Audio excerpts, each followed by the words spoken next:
बढ़ाते हुए एनआईओएस का कोर्स 502 का सेकंड चैप्टर करने वाले हैं, क्योंकि हम फर्स्ट चैप्टर इसका ऑलरेडी 2 पार्ट में कर चुके हैं। तो ठीक है, आइए स्टार्ट करते हैं हमारा सेकंड चैप्टर। बट उससे पहले हम थोड़ा सा फर्स्ट चैप्टर को रिवाइज कर लेते हैं कि हमने फर्स्ट चैप्टर में क्या पढ़ा था। ठीक है, तो जब फर्स्ट चैप्टर हमने पढ़ना स्टार्ट करा तो हमने पढ़ा व्हाट इज लर्निंग। लर्निंग क्या है, अधिगम क्या है, अधिगम एक सतत प्रक्रिया है, अधिगम सुविचारित है, अधिगम एक प्रत्यक्ष क्रिया है, अधिगम में गोल्स सेट किए जाते हैं, समथिंग एक्सेट्रा हमने पढ़ा। ठीक है, उसके बाद हमने सीखा कि बच्चा किन तरीकों से सीखता है, एक बच्चे को हम किस तरीकों से सिखा सकते हैं। तो उसमें हमने 7 तरीके पढ़े थे। वैसे और भी सारे तरीके होते हैं बच्चों को सिखाने के, बट पर्टिकुलर जो हमारी बुक में लिखे हुए हैं वो हमने पढ़े।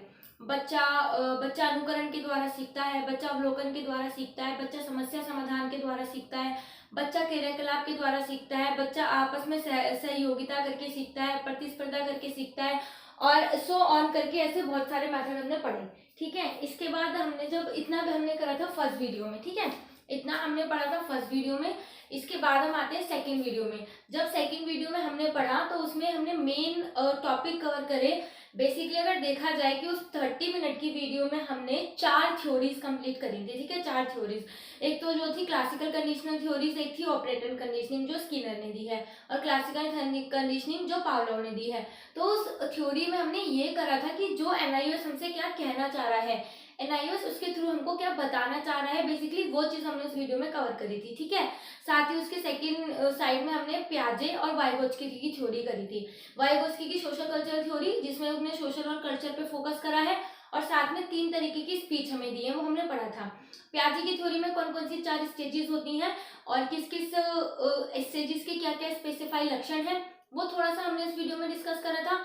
और हमने सबसे इम्पोर्टेंट उसमें जो वीडियो की स्टार्टिंग में ही जब हमने पढ़ा था कि व्हाट इज लर्निंग, लर्निंग क्या है, तो लर्निंग एक व्यवहार में स्थायी परिवर्तन है और एक सापेक्ष परिवर्तन भी है। तो जो बच्चे की लर्निंग है वो हमारे अंदर प्लेस कैसे लेती है, मतलब बच्चे की लर्निंग या हमारी लर्निंग या किसी की भी लर्निंग हमारे अंदर प्लेस कैसे लेती है, आती कैसे लर्निंग। तो उसकी हमने पूरी शिक्षण प्रक्रिया पढ़ी थी कि ये 2 तरीके का व्यवहार होता है, एक तो प्राप्त किया गया व्यवहार और एक निकाला गया व्यवहार। तो एलिसिट बिहेवियर और एमिटिड बिहेवियर, जिसको हमने डिटेल में डिस्कस करा था कि एमिटिड बिहेवियर क्या होता है, एलिसिट बिहेवियर क्या होता है। उसके साथ ही हमने अपनी जो थ्योरीज थी क्लासिकल कंडीशनिंग थ्योरी और ऑपरेटिंग कंडीशनिंग थ्योरी, उन्हीं को जोड़ करके हमने पढ़ा था कि कैसे एक थ्योरी में हम एक को अपने बिहेव को हम ऑलरेडी कंट्रोल नहीं कर सकते और एक में हम कंट्रोल करके बिहेवियर निकाल सकते हैं। उसके साथ ही हमने थोड़ा सा डिस्कस करा था कि पॉजिटिव रीइंफोर्समेंट क्या होता है, नेगेटिव रीइंफोर्समेंट क्या होता है। दैट्स इट, इतना हमने करा था अपने फर्स्ट चैप्टर में। ठीक है, तो आज हम यहाँ पे करने वाले हैं second chapter, which is very easy, बहुत आसान चैप्टर है, बहुत इसमें कुछ नहीं करना। इसमें हमने डिस्कस करना है शिक्षण एवं अधिगम के उपागम। कि देखो अब तो हम बच्चों को पढ़ाने लग गए ना, बच्चों की प्रक्रिया आने लग गई, हमने सीख लिया कि बच्चा किस किस तरीके से सीखता है। अवलोकन के द्वारा सीखता है, समस्या समाधान के द्वारा सीखता है, क्रियाकलाप के द्वारा सीखता है, बहुत सारे तरीके हैं बच्चों को सिखाने के। तो अब हमने पढ़ना है कि हम एज अ टीचर हम बच्चों को किस तरीके से सिखा सकते हैं। बच्चों के सीखने तो अपने बहुत सारे तरीके हैं, जिसमें हमने 7 तरीके डिस्कस करे थे कि बच्चों को सिखाने के ये 7 तरीके हैं।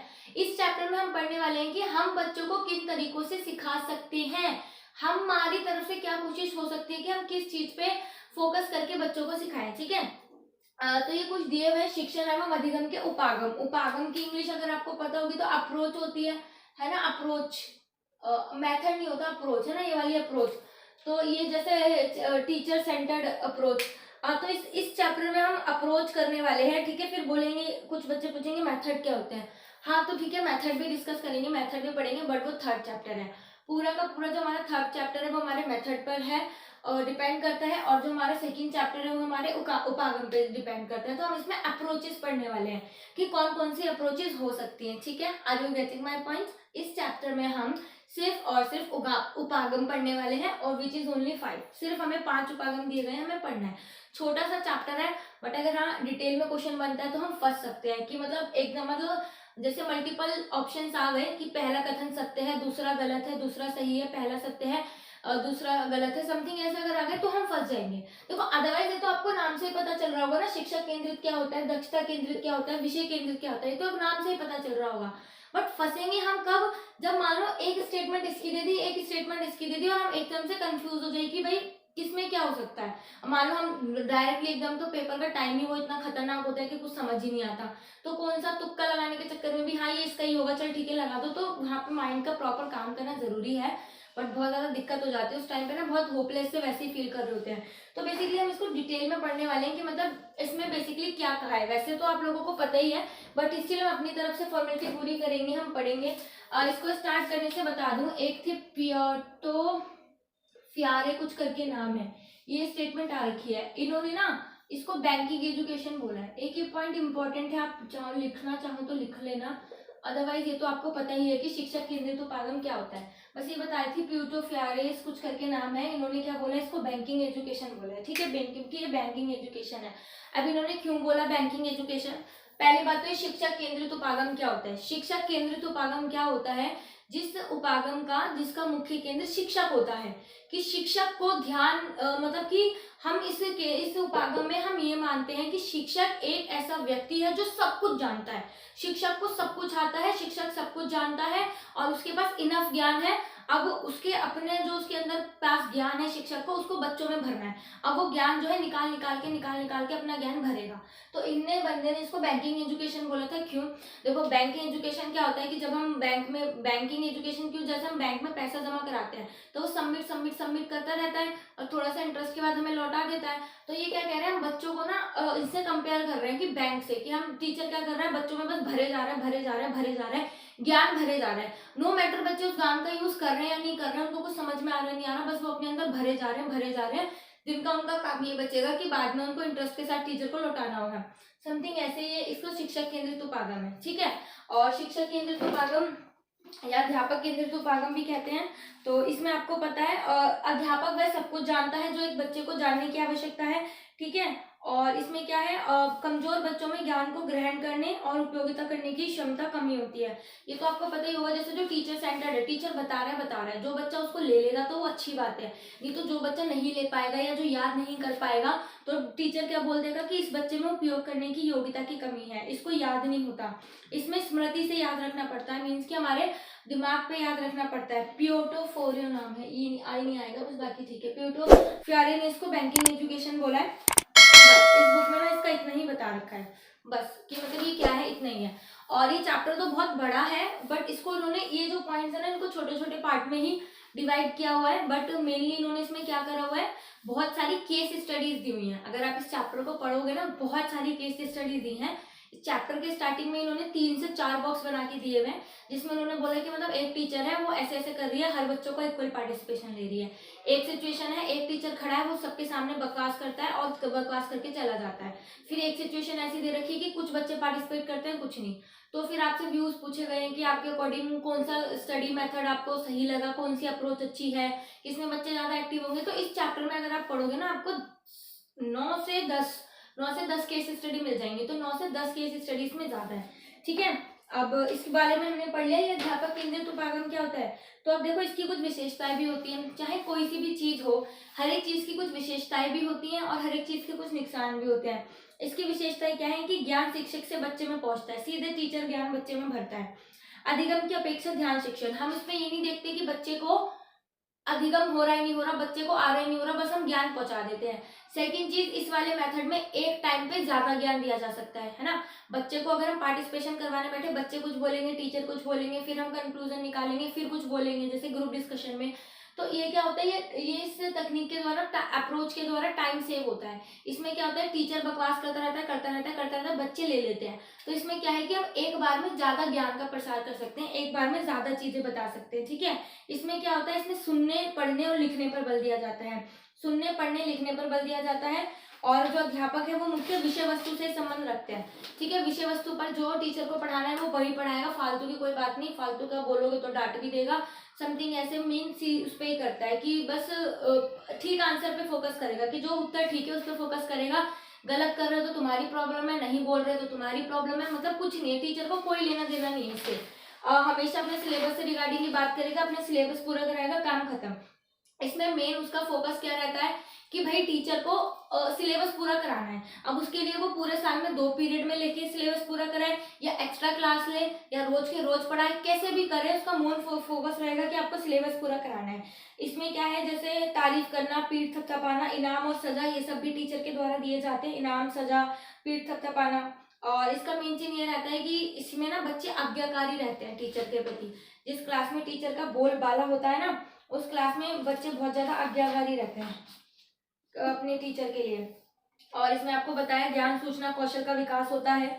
और यहाँ पे जो जैसे जो कुछ चीजें हैं, जैसे हम छोड़ नहीं सकते कि बच्चों के ऊपर छोड़ दो कि बच्चे खुद पढ़ लेंगे, तो कुछ ऐसे कॉन्सेप्ट होते हैं जो बच्चे खुद से नहीं पढ़ सकते। जैसे हम बोलते हैं कि लर्नर मेथड में लेके आओ, बट कुछ कॉन्सेप्ट, कुछ टॉपिक्स ऐसे होते हैं जिन्हें बच्चे खुद नहीं कर सकते, तो टीचर अगर खुद उनको अपने लेवल पे करवा रहा है तो ये बहुत अच्छी बात है। और यहाँ ऐसी अनेकों सामग्री, उपकरण एवं स्थितियां हैं जिसके द्वारा छोटे बच्चों को नुकसान पहुंचा सकते हैं। तो ऐसी स्थिति में सलाह दी जाती है कि अध्यापक ही ऐसी सामग्री का यूज करे। ठीक है, अब इसके बारे में हमने थोड़ी सी अच्छी बातें पढ़ ली कि क्या क्या क्या अच्छी बातें हैं। अब है उसकी सीमाएं। इसकी सीमाएं बहुत संख्या में है, बहुत ज्यादा है। जब शिक्षक के द्वारा पढ़ाया जाता है तो बच्चे इसे पसंद नहीं करते, रुचि नहीं लेते, बच्चों में इंटरेस्ट ही नहीं होता, बच्चे अपने अपने काम करने लगते हैं, कोई इधर उधर डिस्टर्बेंस क्लास में क्रिएट करने लगते हैं। और ये जो मांग करके चलते हैं ना कि शिक्षक का ज्ञान का भंडार है, शिक्षक सर्वज्ञानी है, शिक्षक को सब कुछ आता है, ये एक मिथ है। क्योंकि शिक्षक का ज्ञान भी सीमित है, क्योंकि है तो एक ह्यूमन बीइंग ही, है तो टीचर भी एक इंसानी, तो उसका जो ज्ञान है ना वो सीमित है। तो हम एक पर्टिकुलर बंदे से एक्सेप्ट नहीं कर सकते कि वो सारी चीजें हमें पढ़ा देगा विद अच्छे से, सारी चीजें अच्छे कौशल के साथ, अच्छी स्किल्स के साथ, अच्छी स्किल्स के साथ वो हमें पढ़ाएगा। नहीं, ऐसा पॉसिबल नहीं है, क्योंकि टीचर को भी एक अच्छी प्रेजेंटेशन देने के लिए टाइम टू टाइम अपडेट होना पड़ेगा, ये समय की डिमांड है। और आप सोचोगे अगर टीचर सब कुछ पढ़ाएगा तो दिस इज नॉट डन। और ये जो टीचर सेंटर्ड अप्रोच होती है, इसमें ना डिबेट के लिए कोई टाइम है, ना डिस्कशन होता है, ना डिबेट है, कुछ भी नहीं, टीचर टीचर की चलती है। शिक्षक को कोर्स पूरा कराने का मतलब होता है, कोई मतलब नहीं है कि बच्चे को समझ में आ रहा है नहीं आ रहा, नहीं। ठीक है, तो ये कुछ थी हमारी शिक्षक केंद्रित उपागम के बारे में, शिक्षक केंद्रित या आप कह लो अध्यापक केंद्रित के बारे में। ठीक है, नेक्स्ट है हमारा विषय केंद्रित। तो विषय केंद्रित आपको समझ में आ रहा होगा कि सब्जेक्ट सेंटर्ड उपागम। ठीक है, सब्जेक्ट, इसमें क्या करा जाता है, मेन फोकस जो है हमारा सब्जेक्ट पे किया जाता है कि हमें तो बस इस सब्जेक्ट को पढ़ाना है, इस सब्जेक्ट को पूरा कराना है, सब्जेक्ट को देना है। मतलब एक समझ लो, एक हमारे पास बुक है, ठीक है, एक हमारे पास बुक है, और हमारा मेन मोटिव क्या है कि इस बुक का ज्ञान जो भी इस बुक के अंदर भरा हुआ है, पर्टिकुलर एक बच्चे के अंदर भर दो। ठीक है, एक बच्चा है ये, इसके अंदर ज्ञान हमें लेके आना है, इस बुक का सारा ज्ञान इसके अंदर दे दो, जो जो बुक में दे रखा है सब कुछ दे दो।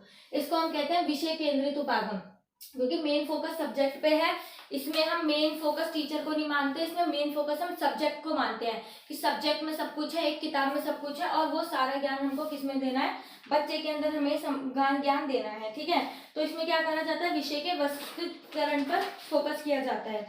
और अध्यापक के लिए पाठ्य पुस्तक ही केवल मुख्य स्रोत होता है। भाई किताब ही सर्वज्ञानी है, किताब को सब कुछ आता है, जो समझ लो इस बारे में पहले सारी चीज जो टीचर था ना तुम्हारा, अब वो तुम्हारी सब्जेक्ट हो जाती है, सब्जेक्ट वाली चीज हो जाती है कि अध्यापक के लिए मुख्य स्रोत किताब होती है, विद्यार्थी के सम्मुख एक एक शब्दों को प्रस्तुत किया जाता है। मतलब कि भाई जो किताब में लिखा है ना, कुछ भी बदलना नहीं है, एज इट इज एक एक शब्द बच्चों को बताएंगे, कुछ भी करेंगे, क्योंकि भैया इसको तो सब आता है। ठीक है, फिर विद्यार्थियों को बार बार पढ़कर तथ्यों को रटने पर बल दिया जाता है कि जो किताब में लिखा है वही रटो। देखो ये तो आपने देखा भी होगा, जैसे अगर मान लो हमारी एनसीईआरटी की बुक है, अगर हमने बच्चों को क्वेश्चन आंसर कराए, बच्चे बुक में से आंसर लिख रहे हैं तो हम नंबर देंगे, अगर बच्चे अपने आप बना करके लिखते हैं तो हम काट देते हैं। तो ये क्या है, ये हमारी चाइल्ड सब्जेक्ट सेंटर अप्रोच ही तो है कि वही लिखा हुआ याद करो वही दो। ठीक है, बच्चे क्या करते हैं इसमें, पाठ्य पुस्तक की नकल से मौखिक व लिखित रूप से उत्तर देते हैं। तो अब इसकी थोड़ी सी तारीफ करते हैं, इसकी विशेषता क्या है। ये सारी कक्षाएं पाठ्य पुस्तक होती हैं, कक्षा में हम विषय वस्तु को वास्तविक जीवन से जोड़ सकते हैं, और हम वस्तुओं को, मतलब जो हमारा विषय है, एक पर्टिकुलर जो बुक है, उसको बच्चे के सामने आइडियल प्रस्तुत कर सकते हैं कि भाई बुक्स तो तुम्हारी बेस्ट फ्रेंड हो सकती है, books can be your best friend, book very good for you, book में ये होता है, बुक में वो होता है, बुक से हम पेशेंस सीख सकते हैं, बहुत सारी चीजें हम बुक से रिलेटेड कर सकते हैं, इसको आदर्श मॉडल के रूप में प्रस्तुत कर सकते हैं। और बाकी जो बच्चे को अच्छे से आता है सब्जेक्ट, वो उसका फेवरेट हो जाता है, तो सारी चीजें हम इसमें कर सकते हैं। ठीक है, और इसकी लिमिटेशन है दी हुई है कि इसमें क्या होता है, अधिकांश समय रटने व दोबारा में उपयोग हो जाता है। जो हम बुक में इसमें पढ़ते हैं और विषय केंद्रित उपागम में, तो अधिकांश समय रटने व दोहराने में ही उपयोग हो जाता है, ना कि अर्थपूर्ण अधिगम में। विद्यार्थी अध्यापक दोनों ही प्रश्न पूछने की कला में अधिक समय नहीं मिलता, क्योंकि उनको तो रटवाना होता है, जो बुक में है वो सब पूछना होता है। और ये सब क्या है, सतत एवं व्यापक मूल्यांकन के लिए एक सीमित है, मतलब खाली अगर बुक में से ही पेपर ले रहे हैं तो ये तो फिर एक सीमित सोर्स है ना, सीमित रिसोर्स है सतत एवं व्यापक मूल्यांकन का, है ना, comprehension and continuous and comprehension evaluation का वो। ठीक है, फिर ये आते हैं हमारा अध्ययता केंद्रित। अध्ययता देखिए ज्यादा वो मत, तो ये लर्नर है, लर्नर सेंटर्ड अप्रोच। तो इसका तो फॉलो हम कर ही रहे हैं, है ना। बाल केंद्रित उपागम ही है हमारा चाइल्ड सेंटर्ड अप्रोच, बाल केंद्रित उपागम चाइल्ड सेंटर अप्रोच, और लर्नर सेंटर अप्रोच लर्न करने वाले जो सीख रहे हैं। तो ये तो आपको तो पता है कि इसके इतने सारे फायदे हैं, क्योंकि हम इसी को मोस्टली फॉलो कर रहे हैं। तो इस उपागम की विशेषताएं क्या है, बहुत सारी हैं। बच्चों में क्रिएटिविटी आती है, बच्चे सक्रिय रह के सीखते हैं, बच्चे इसमें सक्रिय रहते हैं ना कि निष्क्रिय, बच्चों में आपस में सहयोग बढ़ता है, बच्चे यहाँ पे खोजकर्ता होते हैं, खोजकर्ता। और इसमें टीचर का क्या रोल रहेगा, फैसिलिटेटर का, है ना, सुविधादाता का रोल रहेगा टीचर का इसमें। बच्चे बहुत एक्टिव होकर खेलेंगे, बच्चे सहयोगात्मक रूप से सीखेंगे, बच्चे खोजबीन अपने आप से करेंगे और व्यू रचना बनाएंगे, और बच्चों को बहुत ज्यादा ये प्रोत्साहित करेगा किसी भी चीज में पार्ट लेने के लिए। बच्चे बहुत ज्यादा प्रोत्साहित रहेंगे, मोटिवेट रहेंगे, अच्छे से पार्टिसिपेट करेंगे, प्रश्न पूछेंगे, खोज करेंगे, बहुत सारे क्रियाकलाप बच्चों के अकॉर्डिंग हो गए। और जो हमारा लर्निंग का एनवायरनमेंट है वो भी फ्री रहेगा, बच्चों को फ्रीडम देगा। ये वाला जो मेथड है बहुत ज्यादा फ्रीडम देगा बच्चों के लिए। और बच्चे जो है आंसर जो नहीं करते, बट क्वेश्चन पुटिंग, जो क्वेश्चन बच्चे नहीं करते, मान लो हमने कोई क्लास में समझा दिया, हमने बोला सबको समझ आ गया, सब कह देंगे हाँ हाँ आ गया, नहीं भी बोलेंगे, बट ये नहीं बोलेंगे कि नहीं समझ में आया, हमें क्वेश्चन बता दो, हमें क्वेश्चन पूछना है। मोस्टली बच्चे शर्म के मारे या पता नहीं क्या दबाव होता है, क्वेश्चन नहीं पुट करते। पर जबकि सबका इंडिविजुअल लेवल डिफरेंस होता है, सबको सेम चीज एक बार में नहीं समझ में आ सकती, बट फिर भी कुछ लोग शर्म महसूस करते हैं और वो क्लास में क्वेश्चन नहीं पूछते। बट ये जो अप्रोच होती है ना, लर्नर सेंटर अप्रोच, ये उनको चांस देती है ज्यादा से ज्यादा क्वेश्चन पूछने का, और बच्चे फ्री होते हैं इसमें क्वेश्चन पूछने के लिए, क्योंकि उनके ऊपर कोई दबाव नहीं होता। ठीक है, तो ये इसका पार्ट है। बस दैट्स इट, इसमें इतना ही दे रखा था आपको, और ज्यादा हैवी नहीं है, क्रियाकलाप दे रखा है। फिर इसके बाद है इसकी उपयोगिता क्या है, ये आपको पता है, चाइल्ड सेंटर है, मेन सोर्स चाइल्ड है, और शिक्षार्थी के प्रदर्शन को पहचान दी जाती है, यहाँ बच्चों को वैल्यू मिलती है।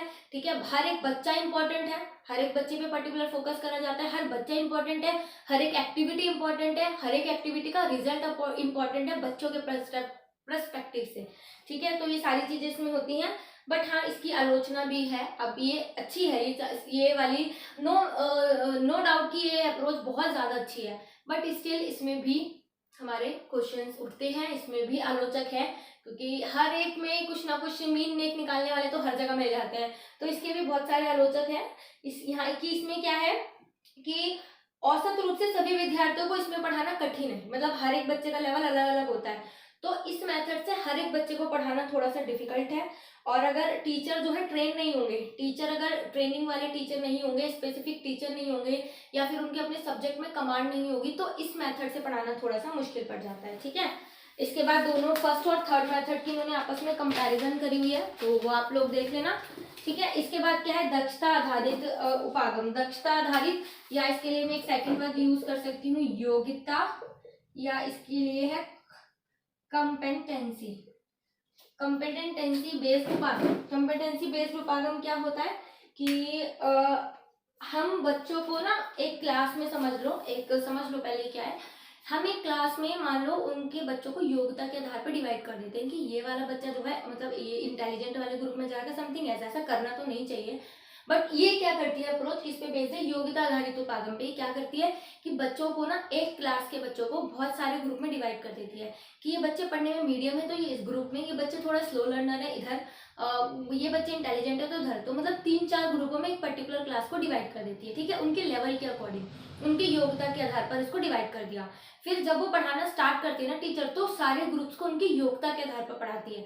जैसे इंटेलिजेंट वालों को थोड़ा सा ज्यादा, ठीक है, इंटेलिजेंट वालों को थोड़ा सा ज्यादा, मीडिएटर वालों को थोड़ा सा मीडियम पेस, थोड़े से जो स्लो लर्नर है उनको थोड़ा और कम, और जो जिनको बिगनिंग करनी है उनको बिल्कुल बेसिक से स्टार्ट करती है, तो हम उनकी योग्यता के आधार पर पढ़ाते हैं। ठीक है, तो ये क्या है, योग्यता एक कौशल है जिसकी आवश्यकता एक सफल विद्यार्थी को पड़ती है। यह एक योग्यता एक व्यक्ति द्वारा पूर्ण किया गया क्रियाकलाप है जिसे स्पष्ट परिभाषित व मापा जा सकता है। ठीक है, मतलब किसी एक को ध्यान में रखकर हम कंटेंट डिलीवर करते हैं, किसी एक की योग्यता को ध्यान में रखकर हम कंटेंट डिलीवर करते हैं। योग्यता कुछ विशिष्ट कौशल, ज्ञान, दृष्टिकोण और व्यवहार है जिसे एक व्यक्ति प्राप्त कर सकता है और अपने अंदर रख सकता है। ठीक है, तो ये कुछ योग्यताएं हैं, जैसे कुछ भी योग्यताएं हो सकती हैं, सही उच्चारण के साथ बोलना, सही विराम का सही इस्तेमाल करना, लिखना, इमला लिखना, डी की सहायता से कोड बनाना। तो ये कुछ योग्यताएं हैं जिन्हें कुछ भी हो सकती है योग्यताएं। ठीक है, जरूरी नहीं उनके बेस के हिसाब से बांटना, जो जिसकी योग्यता है उसके हिसाब से हम ग्रुप बना सकते हैं। ठीक है, अब ये क्या होता है, कौशल सामान्यतः एक कार्य या कार्य समूह का संपादन, इतनी खतरनाक हिंदी है, मीन्स बेसिकली क्या है, योग्यता कुछ भी हो सकती है, किसी भी बच्चे के अंदर कुछ भी योग्यता हो सकती है, उसके अकॉर्डिंग हम ग्रुप बनाएंगे और फिर उनके हिसाब से हम अपना कंटेंट डिलीवर करेंगे।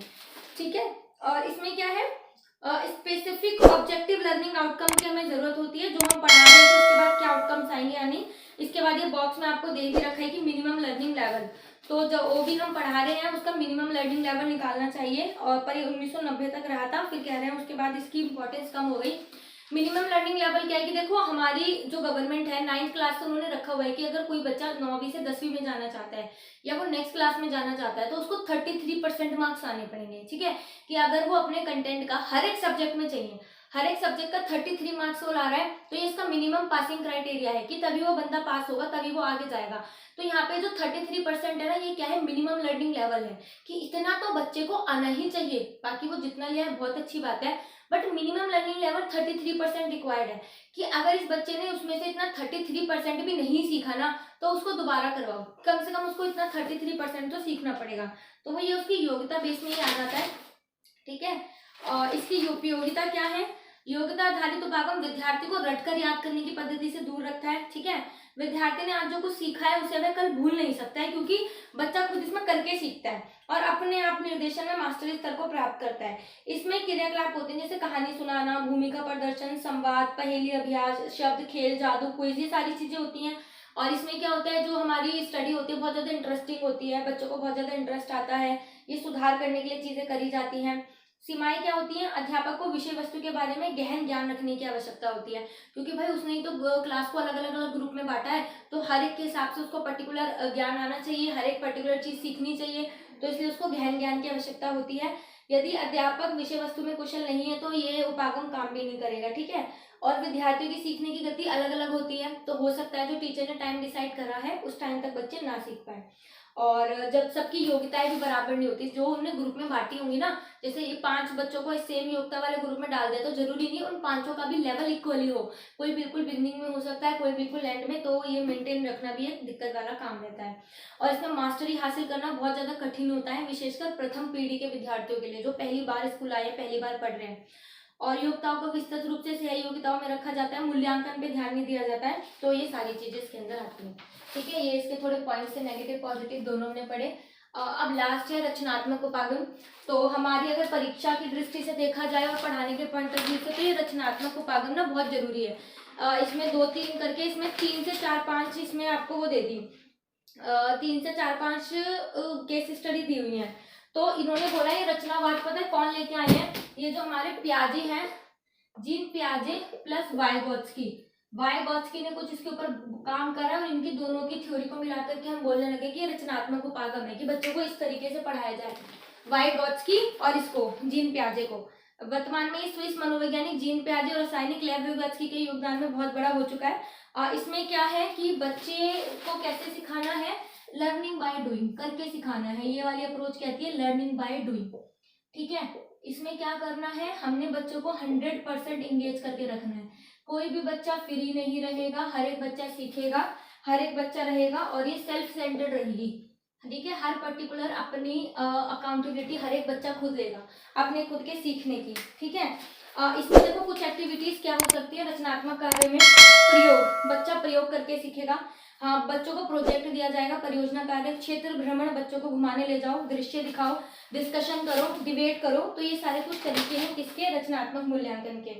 और इसमें क्या है, इम्प्रूवमेंट का फेस है, प्रोसेस। हाँ, रचनावादी मैं बताती हूँ, रचनावादी कक्ष में विद्यार्थी मूल रूप से समूहों में काम करते हैं जिससे अधिगम तेज होता है। इससे परंपरागत कक्षा शिक्षण में नहीं ढूंढ सकते जहाँ पे विद्यार्थी अकेले काम करते हैं। ठीक है, यहाँ पे बच्चे ग्रुप में काम करेंगे तो ऑब्वियसली बहुत अच्छा सीखेंगे, मतलब ये नहीं सब आपका मिला जुला के रूप है रचनात्मक। यहाँ से कुछ ले लिया, यहाँ से कुछ ले लिया, यहाँ से कुछ ले लिया, मिला दिया, रचनात्मक मतलब सारी चीजों का यूज किया जाएगा। इसमें अधिगम को बार बार दोहराते हैं, प्रयत्न ट्रायल एवं एरर मेथड से सीखते हैं, अभ्यास का नियम इसमें काम करता है, बार बार दोहराते हैं, इसमें डिबेट होता है, बौद्धिक सहभागिता होती है, समूह चर्चाएं होती हैं, ये सारी चीजें इसके अंदर होती हैं।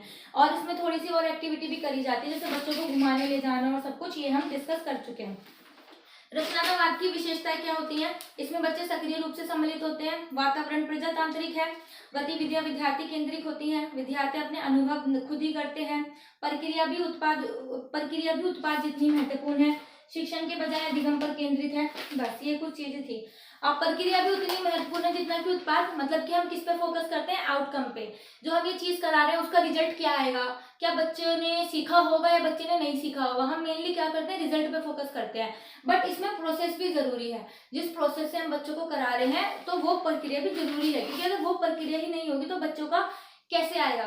इसमें हम क्या करते हैं? कॉन्सेप्ट मैपिंग करवाते हैं बच्चों से, मस्तिष्क मानचित्रण, ठीक है, मस्तिष्क मानचित्रण करवाते हैं, ब्रेन स्टॉर्मिंग करते हैं। तो बेसिकली जो साइकोलॉजी में हमने पढ़ाने के तरीके पढ़े ना, brain storming, concept mapping, map mapping etcetera, वो सारी चीजें वो हमारे रचनात्मक उपागम में आती है। तो इस तरीके से हमारा यूजफुल है हमारे लिए। और नेगेटिव, इसके इतने ज्यादा नेगेटिव पॉइंट्स तो लिखे नहीं है, क्योंकि अभी हमारे सबसे ज्यादा पॉइंट ऑफ व्यू के पढ़ाने से इम्पोर्टेंट यही है, ठीक है। तो ये 5 उपागम थे जो इस पर्टिकुलर चैप्टर में दिए हुए हैं with lots of case study. I hope आपको ये वीडियो समझ आई होगी।